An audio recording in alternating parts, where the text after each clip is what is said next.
안녕하세요. 저는 현아라고 해요. 올해로 63살이 됐어요. 이혼한 지는 벌써 10년이 흘렀네요. 여자로서는 제 자신을 잊고 살고 있었는데 설마 이런 밤이 찾아올 거라고는 전혀 생각도 못했어요.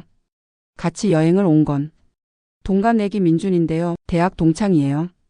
동창회 이후 몇 년 전부터 이메일이나 전화로 연락하면서 지내게 됐죠. 둘 다 혼자인데다 가끔은 여행이라도 가자고 해서 오게 됐어요. 우리가 묵게 된 곳은 산속에 있는 오래된 한옥이었어요. 방은 2칸짜리 온돌방, 향긋한 나무 냄새가 꼭 학생 시절을 떠올리게 하더라고요. 편안한 옷으로 갈아입고 마주 앉아 있으려니 괜스레 긴장됐어요. 샤워를 마쳐서 얼굴이 살짝 붉어진 민준이 제 손을 잡았어요. 손바닥을 감싸듯 어루만지는 손가락이 생각보다 따뜻해서 마치 손바닥 깊숙한 곳까지 온기가 전해지는 것 같았어요. 간지러워요. 웃으면서 말한 건데 민주는 제 손가락 끝을 자신의 입술에 가져갔어요. 여기가 여자들은 민감한가? 그렇게 말하면서 손가락 마디를 혀로 살짝 핥는 거예요.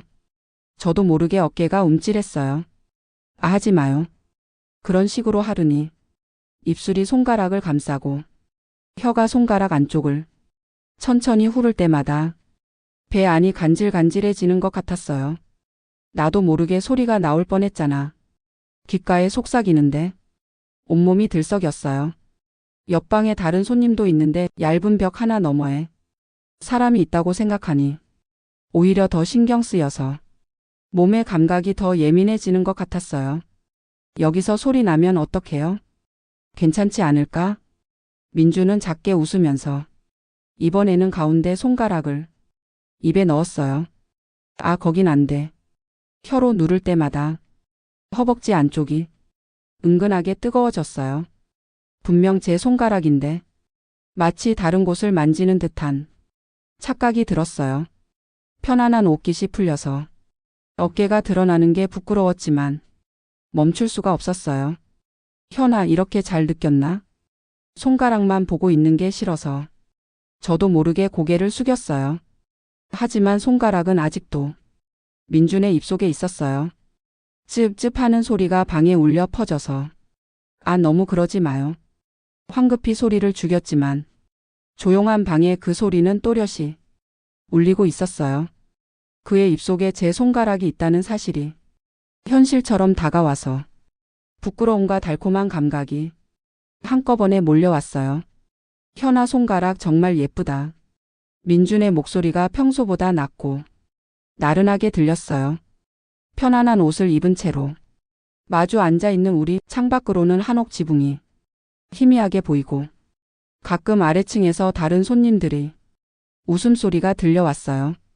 이러지 말아요. 다른 사람한테 들리면 어쩌려고요. 괜찮을 거야. 창문도 닫았고 소리 내는 것도 아닌데. 하지만 들리는 건 목소리가 아니었어요. 축축한 소리가 분명 이 방에 울리고 있었어요. 손가락 끝만 맞닿았을 뿐인데 왜 이렇게 심장이 두근거리는 건지 마치 더 깊은 곳까지 들여다보는 기분이었어요. 이런 거 해본 지 오래됐어요. 그렇게는 차마 대답할 수 없었어요. 그에게 손가락을 빨린 채 부끄러움을 감추려고 얼굴을 숙였어요. 옷소매가 흘러내려서 팔에 차가운 공기가 닿았어요. 옛날부터 현아는 손이 예뻤어. 기억나? 역 앞 찻집에서 메뉴판 볼 때 나 계속 손만 쳐다봤었어. 옛 추억에 저도 모르게 웃음이 터질 뻔했어요. 하지만 지금은 그런 그리움이라는 단어로는 표현할 수 없는 거리에 우리가 있었어요.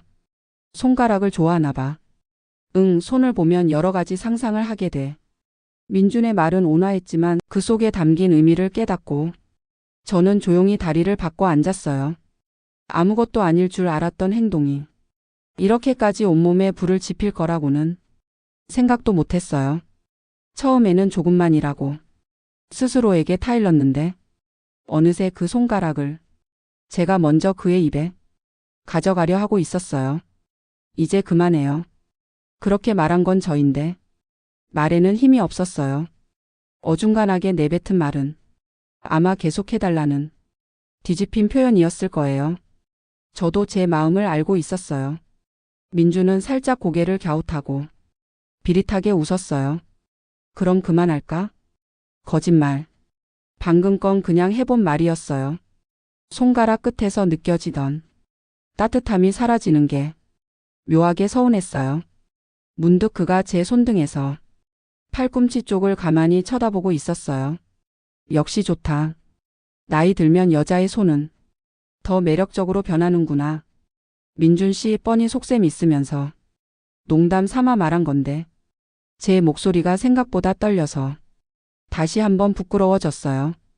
현아, 그 손가락 한 번 더 빌려줄래? 마치 어린아이가 한 번 더 놀자고 조르는 것처럼 진지한 목소리였어요. 저는 아무 말 없이 왼손을 내밀었어요. 왠지 아까와는 다른 손을. 그는 조용히 그 손가락에 키스한 뒤 다시 입에 넣었어요. 아까보다 더 정성스럽게 소리를 내지 않으려고 하는데 오히려 그 습기가 더 생생하게 느껴져서 목구멍이 바싹 말라왔어요. 진짜 소리 안 들려요? 옆방 괜찮은 걸까요? 괜찮을 거야. 만약 들린다고 해도 이상한 짓 하는 것도 아니고. 하지만 보면 깜짝 놀랄걸요.